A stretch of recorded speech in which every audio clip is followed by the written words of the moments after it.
এটা লেট্ৰিন বিচাৰি আৰক্ষীৰ হাবাথৰি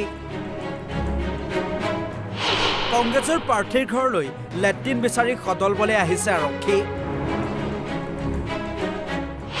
বাহৰ তলে কলৰ তলে লেট্ৰিন বিচাৰি কৰিছে চলাত আচলতে হৈছে কি কিয় লেট্ৰিন বিচাৰিব লগা হৈছে আৰক্ষীয়ে ঘটনা বটদ্ৰৱাৰ ভেৰভেৰীৰ দৰাচলতে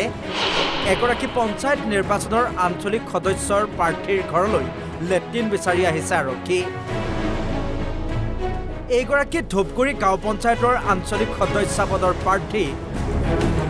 মুকফিদা খাতুন মুকফিদাই কংগ্ৰেছ দলৰ পৰা নিৰ্বাচন খেলিছে পঞ্চায়ত নিৰ্বাচনৰ নিয়ম অনুসৰি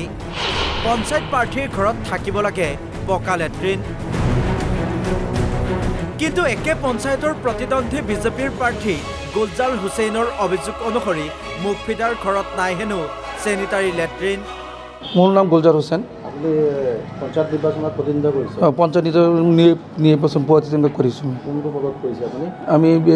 বিজেপিৰ পৰা প্ৰতিদ্বন্দ্বিতা কৰিছোঁ আপোনাৰ এই আঞ্চলিক পঞ্চায়তৰ পৰা কি হৈছে এতিয়া হৈছে যিটো কংগ্ৰেছ দলৰ পাৰ্টি আছে সি তাৰ ঘৰত কিবা আপোনাৰ চৰকাৰে গাইডলাইন মতনে লেট্ৰিন থাকিব লাগে তাৰ ঘৰত পাকা লেট্ৰিন নাই তাৰ ঘৰত কাঁচা লেট্ৰিন আছে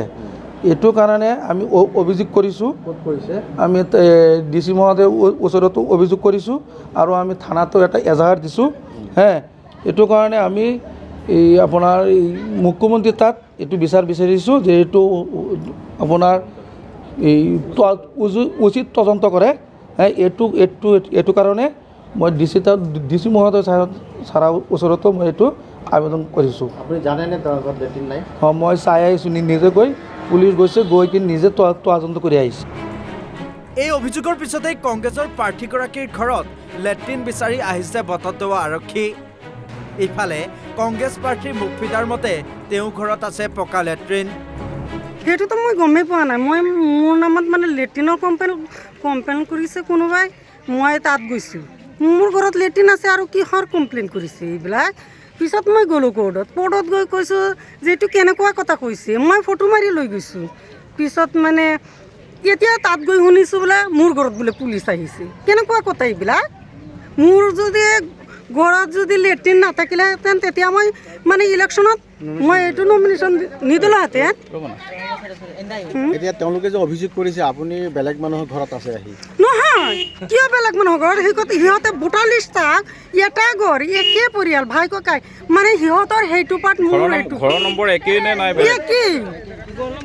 ভাই ককাই একেবাৰে নিজৰ ভাগ্য মোৰ শাহুৰীজনীক কবৰস্থানটো দেখাওক ইমান কিয় মোৰ ওপৰত অত্যাচাৰ কৰিছে যে আপোনাৰ ঘৰৰ নম্বৰ কিমান 182 আৰু এইটো ঘৰৰ ঘৰ নম্বৰ কিমান এইটোতো ঘৰ পিছে কোন সঁচা কোন মিছা সমগ্ৰ ঘটনা আৰক্ষীৰ তদন্তৰ অন্ততহে পোহৰলৈ আহিব